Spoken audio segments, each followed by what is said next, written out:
Assalamualaikum warahmatullahi wabarakatuh. Perkenalkan, saya Dina Mukhtar dengan NPM 224111086.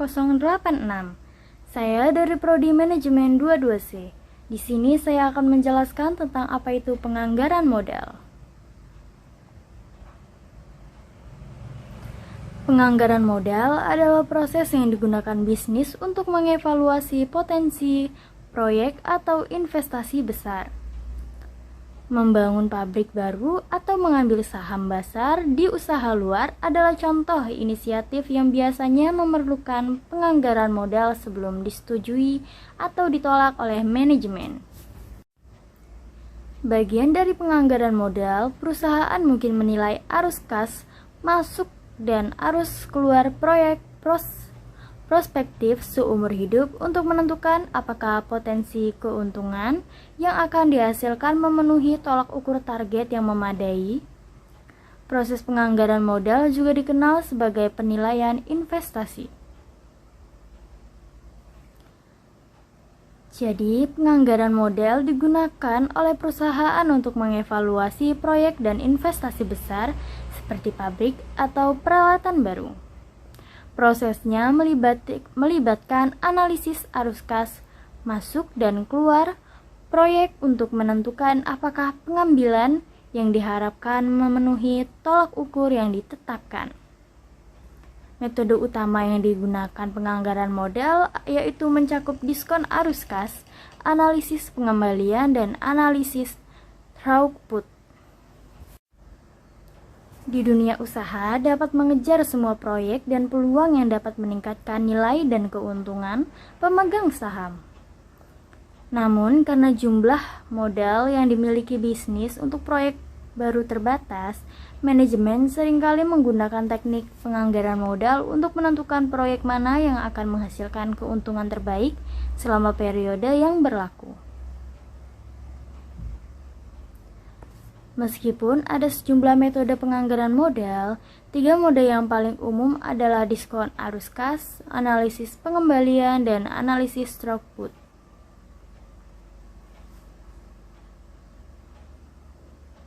Arus kas yang didiskontokan atau DCF yaitu melihat arus kas keluar awal yang diperlukan untuk mendanai proyek.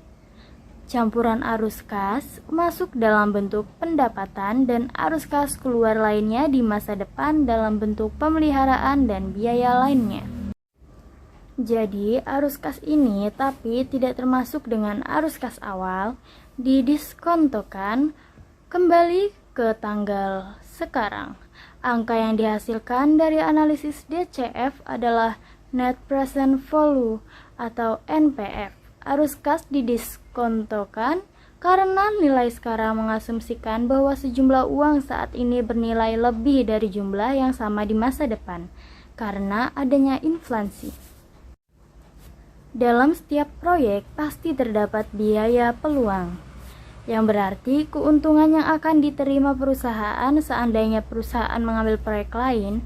Dengan kata lain adalah arus kas masuk atau pendapatan dari proyek harus cukup untuk menghitungkan biaya-biaya, baik biaya awal maupun biaya yang sedang berlangsung, namun juga melebihi biaya peluang yang ada. Dengan nilai yang sekarang, arus kas masa depan didiskontokan dengan suku bunga bebas risiko seperti suku bunga obligasi Treasury US yang dijamin oleh pemerintah Amerika Serikat, sehingga menjadikan seaman mungkin. Arus kas masa depan didiskontokan dengan tingkat bebas risiko. Karena banyak proyek setidaknya harus menghasilkan jumlah tersebut. Jika tidak, maka tidak ada gunanya untuk mengejarnya. Selain itu, perusahaan mungkin meminjamkan uang untuk membiayai suatu proyek dan sebagainya. Dengan akibatnya harus memperoleh setidaknya pendapatan yang cukup untuk menutupi biaya pendanaan yang dikenal sebagai biaya modal. Analisis pembayaran kembali merupakan bentuk analisis penganggaran modal yang paling sederhana, namun juga paling tidak akurat. Metode ini masih digunakan secara luas karena cepat dan dapat memberikan pemahaman yang mendalam kepada manajer tentang nilai sebenarnya dari proyek yang telah diusulkan. Lalu, analisis Rockport adalah metode analisis penganggaran modal yang paling rumit, namun juga paling akurat dalam membantu manajemen memutuskan proyek mana yang akan dilaksanakan.